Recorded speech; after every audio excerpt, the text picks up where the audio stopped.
നമസ്കാരം. Raf talk ഫുട്ബോളിലേക്ക് അവർക്കും സ്വാഗതം. കോപ്പ അമേരിക്കയിൽ നിന്ന് ബ്രസീൽ പുറത്തായി. ബ്രസീലിൻ്റെ മൊത്തം പ്രകടനം എങ്ങനെയുണ്ടായിരുന്നു? ഇതൊക്കെ ഇനിയും വിലയിരുത്തപ്പെടേണ്ട കാര്യമാണ്. ബ്രസീലിൻ്റെ കോച്ച് ഡൊറിവാൾ ജൂനിയർ പറയുന്നുണ്ട്, ഞങ്ങൾ നന്നായിട്ട് ഫൈറ്റ് ചെയ്തിട്ടുണ്ട്, ഞങ്ങൾ നല്ല ടീമാണ്, ഞങ്ങൾ ബെറ്റർ ആവുകയാണ് എന്നൊക്കെ. അതൊരു ജോക്കാണ് എന്ന് പോലും ഇപ്പോൾ ബ്രസീലിയൻ ആരാധകർ തന്നെ മുദ്ര കുത്തുന്നുമുണ്ട്. എക്സിലൊക്കെ അങ്ങനെ നിങ്ങൾക്ക് കാണാൻ പറ്റും. ബ്രസീലിയൻ അതായത് യഥാർത്ഥത്തിലുള്ള ബ്രസീലുകാരായിട്ടുള്ള ആരാധകർ ഈ ടീമിൻ്റെ പെർഫോമൻസിൽ നിരാശരാണ് എന്നുള്ളത് ഗ്ലോബോ കൃത്യമായിട്ട് ആ താരങ്ങൾക്ക് ബ്രസീലുകാർ കൊടുത്തിട്ടുള്ള റേറ്റിംഗ് വെച്ചുകൊണ്ട് പറയുന്നുമുണ്ട്. ഏതായാലും വലിയ നിരാശ തന്നെയാണ്. ബ്രസീൽ ഉറുഗ്വായോട് തോറ്റു പുറത്തായി. പെനാൽറ്റി ഷൂട്ടൗട്ടിലാണ് തോറ്റത്, സംഗതി ശരിയാണ്. പക്ഷേ ബ്രസീൽ ടീം ഇങ്ങനെയല്ല, ഇതല്ല ഞങ്ങളുടെ ബ്രസീൽ ടീം എന്ന് പറയാനായിരിക്കും മിക്ക ആരാധകരും ആഗ്രഹിക്കുന്നത്. ഇപ്പോൾ ഈ കളിയിലേക്ക് വരികയാണെങ്കിൽ അവരുടെ ഗോൾ കീപ്പറായിട്ട് ആലിസൺ, ഡിഫൻസിൽ മാർക്കിനോസും മിലിറ്റാവോയും, ഇരു പാർശ്വങ്ങളിലായിട്ട് അരാനയും ഡാനിലോയും, മധ്യനിരയിൽ ജാവോ ഗോമസും ബ്രൂണോ ഗുയിമാരസും ലൂക്കാസ് പക്കറ്റയും, മുന്നേറ്റങ്ങൾ നയിക്കാൻ റോഡ്രിഗോ, എൻട്രിക്ക്, റാഫീഞ്ഞ. നമ്മൾ കഴിഞ്ഞ ദിവസം റിപ്പോർട്ട് ചെയ്ത സെയിം ഈ രണ്ട് മാറ്റങ്ങൾ ഉണ്ടാവുമെന്നൊക്കെ പറഞ്ഞ് നമ്മൾ വീഡിയോ ചെയ്തിരുന്നു. അതേ ടീം തന്നെയാണ് കോച്ച് ഇറക്കിയിട്ടുള്ളത്. പക്ഷെ കളി പുരോഗമിക്കുമ്പോൾ നിങ്ങൾക്ക് എന്താണ് തോന്നിയത്? റോഡ്രിഗോ ഒട്ടും മികച്ചൊരു പ്രകടനം തുടക്കത്തിൽ കാഴ്ചവെച്ചിട്ടില്ല, കളിയിൽ കാഴ്ചവെച്ചിട്ടില്ല എന്ന് മാത്രമല്ല, ബ്രസീലിൻ്റെ മധ്യനിരയെക്കുറിച്ച് നിങ്ങൾക്ക് എന്താ പറയാനുണ്ടാവുക? മിഡ്ഫീൽഡ് ശരിക്കും വളരെ മോശമായിട്ടുള്ളൊരു പ്രകടനമാണ് നടന്നത്. ആദ്യ പകുതിയൊക്കെ കഴിയുമ്പോഴേക്കും ജാവോ ഗോമസും ബ്രൂണോ ഗുയിമാരസും ലൂക്കാസ് പക്കറ്റയും ചേർന്നിട്ടുള്ള മധ്യനിര പൂർണ്ണമായിട്ടും കളി കൈവിട്ട പോലൊരു തോന്നലാണ്. ഒരു 3 പാസ് തുടർച്ചയായിട്ട് കൊടുത്ത് കംപ്ലീറ്റ് ചെയ്ത് പോകാൻ പോലും കഴിയാത്തൊരവസ്ഥ. ആദ്യ പകുതി കഴിയുമ്പോഴൊരു അവസ്ഥ എന്ന് പറയുന്നത് വളരെ ഹൊറിബിൾ പെർഫോമൻസ് ആണ് 3 മിഡ്ഫീൽഡേഴ്സിൽ നിന്നും. അതുപോലെ തന്നെ റോഡ്രിഗോ കംപ്ലീറ്റ്ലി കളിയിൽ ഇൻവോൾവ് അല്ലാത്ത പോലുള്ളൊരു തോന്നലാണ് ഉണ്ടായിരുന്നത്. റാഫീഞ്ഞ ആയിരുന്നു ആദ്യ പകുതി കഴിയുമ്പോൾ എക്സലൻ്റ് എന്ന് നമുക്ക് പറയാവുന്ന ഒരു താരമുണ്ടായിരുന്നു. അദ്ദേഹം എല്ലാ ബോളിന് വേണ്ടിയിട്ടും അറ്റാക്ക് ചെയ്യുന്നു, അദ്ദേഹത്തിൻ്റെ ടീംമേറ്റ്സിനെ ഒരുമിച്ച് മുന്നോട്ട് കൊണ്ടുപോകാൻ വേണ്ടി ശ്രമിക്കുന്നു, ട്രാക്ക് ബാക്ക് ചെയ്യുന്നു. അപ്പോൾ അങ്ങനെയുള്ളൊരു പ്രകടനം വന്നത് റാഫീഞ്ഞയിൽ നിന്ന് മാത്രമായിരുന്നു. എൻട്രിക്കിനെ സംബന്ധിച്ചിടത്തോളം പ്രത്യേകിച്ചൊന്നും ചെയ്യാൻ കഴിയുന്നുണ്ടായിരുന്നില്ല. എതിരാളികളുടെ ഡിഫൻഡർമാരുടെ ഫിസിക്കിനോട് പിടിച്ചു നിൽക്കാൻ അദ്ദേഹം ബുദ്ധിമുട്ടുന്ന പോലെ തോന്നി. ബാക്ക് ലൈനിൽ കാര്യങ്ങൾ അവർ നന്നായിട്ട് ഹാൻഡിൽ ചെയ്യുന്നുണ്ടായിരുന്നു. അപ്പോഴും അവർക്ക് കിട്ടുന്ന പന്തുകൾ മികച്ച രൂപത്തിൽ പാസ് ചെയ്യുന്നതിൽ ബാക്ക് ലൈൻ പരാജയപ്പെട്ടിരുന്നു എങ്കിൽ പോലും ഡിഫെൻസീവ്ലി അവർ കാര്യങ്ങൾ മോശമല്ലാത്ത രൂപത്തിൽ തന്നെ ഹാൻഡിൽ ചെയ്യുന്നുണ്ടായിരുന്നു. രണ്ടാം പകുതിയിലും വലിയ മാറ്റങ്ങളൊന്നും സംഭവിക്കുന്നില്ല.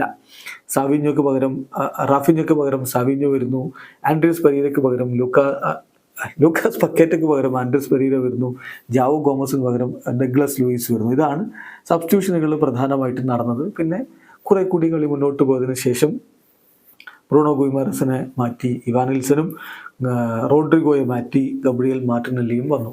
അപ്പോൾ ഇവിടെ ബെസ്റ്റ് പ്ലെയർ ആയിട്ടുള്ള റാഫീഞ്ഞയെ എന്തിന് പിൻവലിച്ചു എന്നൊരു ചോദ്യം സ്റ്റിൽ വരുന്നുണ്ട്. അതുകൂടാതെ അദ്ദേഹത്തിന് നല്ല രൂപത്തിൽ പെനാൽറ്റി എടുക്കാൻ കഴിയുമായിരുന്നു എന്നുള്ളത് കൂടി നമ്മൾ പരിശോധിക്കുമ്പോൾ കോച്ചിൻ്റെ സബ്സ്റ്റിറ്റ്യൂഷൻസ് പിഴച്ചു പോയോ, അല്ലെങ്കിൽ സബ്സ്റ്റിറ്റ്യൂഷൻസ് പതിവിലധികം വൈകിപ്പോയോ എന്നൊരു തോന്നൽ കൂടി ഈ കളി കഴിയുമ്പോൾ അവശേഷിക്കുന്നുണ്ട്. ഇനി അതുമാത്രമല്ല, ബ്രസീൽ ടീമിൻ്റെ ആ ഒരു പെനാൽറ്റിക്ക് മുമ്പുള്ള പെപ് ടോക്ക് ഉണ്ടായിരുന്നല്ലോ, അല്ലെങ്കിൽ താരങ്ങളെ ആവേശത്തിലാക്കാനുള്ള ടോക്ക് ഉണ്ടായിരുന്നല്ലോ, അതിൽ ഡൊറിവാൾ ജൂനിയർ എവിടെയായിരുന്നു?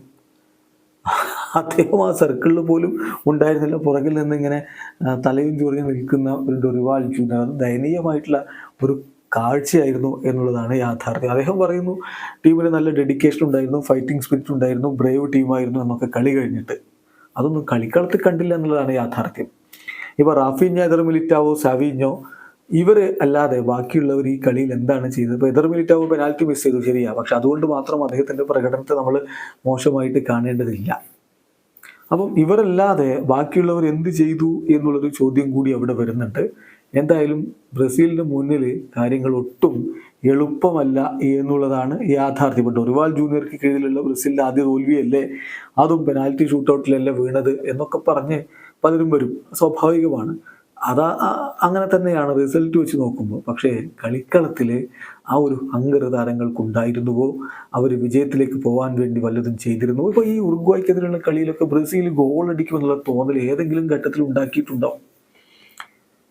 റാഫീഞ്ഞയുടെ ഒരു നീക്കം കണ്ടിട്ടുണ്ടായിരുന്നു, ശരിയാണ്. അതിനപ്പുറത്തേക്ക് ഒന്നും നമുക്ക് കാണാനുണ്ടായിരുന്നില്ല എന്നുള്ളതാണ് യാഥാർത്ഥ്യം. എൻട്രിക്കിൻ്റെ ഫിസിക് ഒരു പ്രശ്നമായിരുന്നു. അദ്ദേഹത്തിന് പന്ത് കിട്ടുമ്പോൾ അതെന്തായാലും എങ്ങനെയെങ്കിലും ഉറുഗ്വായുടെ ഡിഫൻസ് പിടിച്ചെടുക്കുമെന്ന തോന്നൽ തന്നെയാണ് എല്ലാ സമയത്തും ഉണ്ടായത്. പിന്നെ ഒരു വലിയ തിരിച്ചടി, ഇപ്പോൾ ആലിസൺ പെനാൽറ്റി ഷൂട്ടൗട്ടിൽ ഒരു ഷോട്ടേ തടഞ്ഞുള്ളൂ എന്നൊന്നും പറഞ്ഞു വരേണ്ടതില്ല. അത് ആലിസന്റെ പ്രശ്നമായിരുന്നു. ഏതാണ്ട് ഒരു 20 മിനിറ്റിനടുത്ത് സമയം ഒരാൾ കുറവായിരുന്നു ഉറുഗ്വായുടെ ടീമിന്. എന്നിട്ട് അവിടെ കളി കില്ല് ചെയ്യണമായിരുന്നു. അതിന് കഴിയാതെ പോയത് എന്തുകൊണ്ട് എന്നുള്ള ചോദ്യം കൂടി എവിടെയുണ്ട്.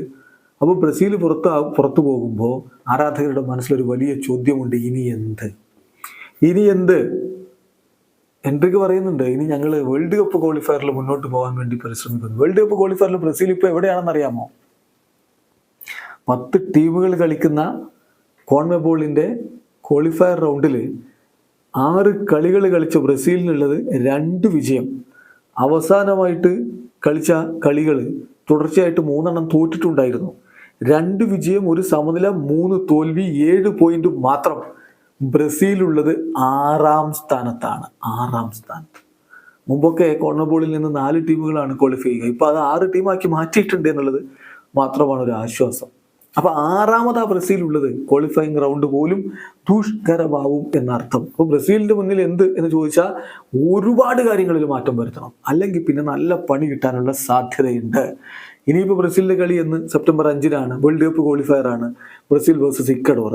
ആ മാസം 2 ക്വാളിഫയർ മത്സരങ്ങൾ, ഒന്ന് പരാഗ്വേക്കെതിരെയും ഒന്ന് ഇക്വഡോറിനെതിരെയും.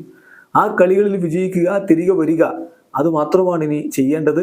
ദുർവാൾ ജൂനിയറെ കൊണ്ട് അതിനാവുമോ എന്നുള്ള ചോദ്യം ബാക്കി നിൽക്കുന്നു. വീഡിയോ അവസാനിക്കുന്നു.